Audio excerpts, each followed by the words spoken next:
Now, this is true. It's true that as a man thinks in his heart, so is he. So you can say, in my heart, I really desire to be an NBA player.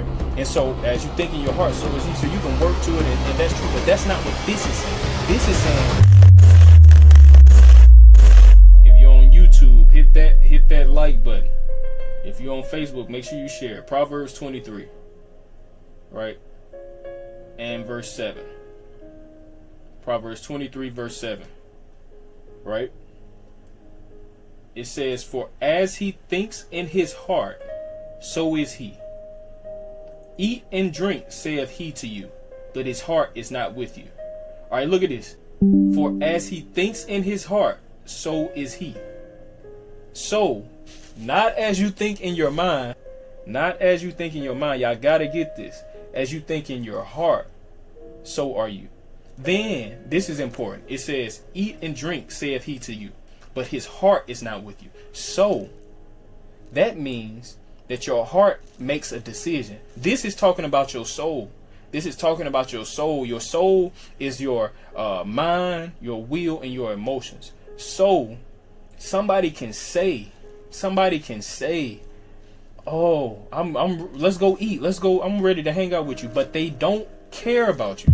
They don't care to hang out with you. They don't care to drink from your cup. They don't care to love on you. They want what you have to take from you.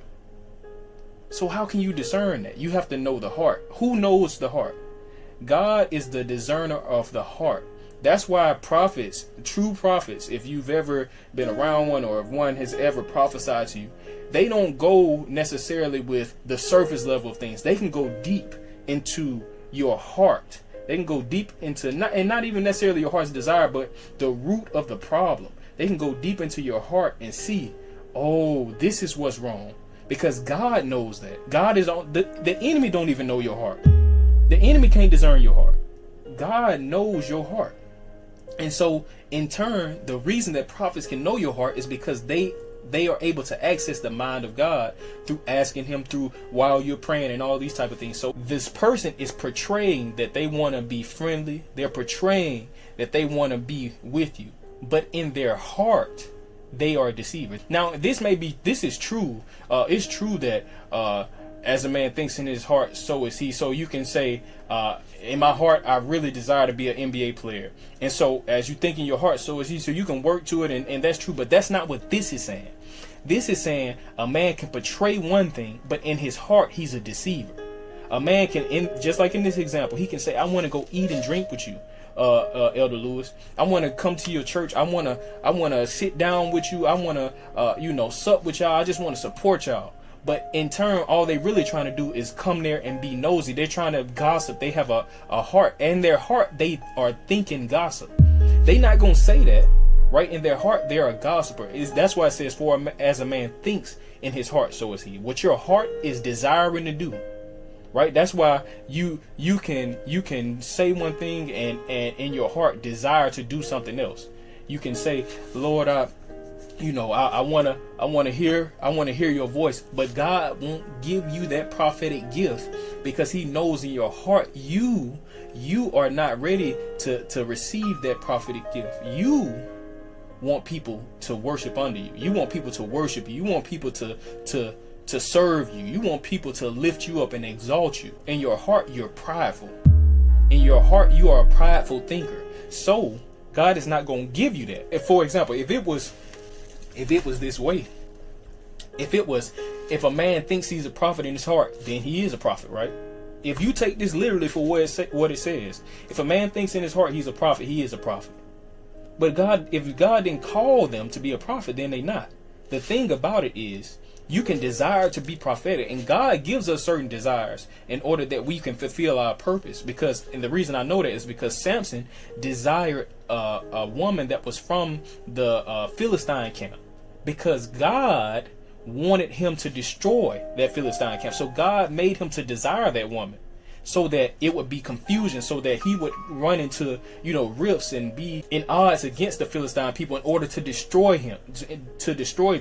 So you may have in your heart to be a prophet or to be an apostle or to be a pastor, whatever the case may be. But if in your heart you want the vainglory, you want to sit around other elders and feel good. You want people to come to you and say how good you preached. In your heart, you are prideful. In your heart, you are a false doctrine giver. You are a false prophet. Right? So this is not necessarily saying if I desire to be a bishop, I'm a bishop. No, it's saying you can portray one thing, but if in your heart you're a deceiver or a gossiper, then that is what you are. So in order to be able to prophesy, your heart's desire must be pure. That's why David said, "It will purge me with hyssop." He said, "Create in me a clean heart." So this is one thing that we have to understand. Our heart has to be clean. Our heart has to be clean because, like we talked about last week, with iniquity and sin, if your heart is filled with iniquity, you can't see. Even if God shows you, you can't see what he shows you correctly.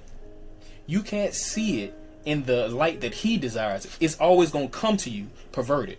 It's because it's got to filter through your flesh and then to your soul. So if in your heart you have iniquity, what's good on fire? If in your heart you have iniquity, then that filtration system is going to turn what if God shows you a picture of a dog, right? And it's got some type of meaning to you. But if he shows you that picture and it filters through your filtration system of iniquity, then it gets to you and then it turns into a cat. God didn't speak wrong, but because of where you are, sin is blinding on fire. Sin is blinding. If where you are is not lined up with God, I ain't saying you got to be sinless, but your heart got to be clean. You have to desire the things that God desires, right? And so if your heart is not clean towards the things of God, then you will miss every time. You will miss every time.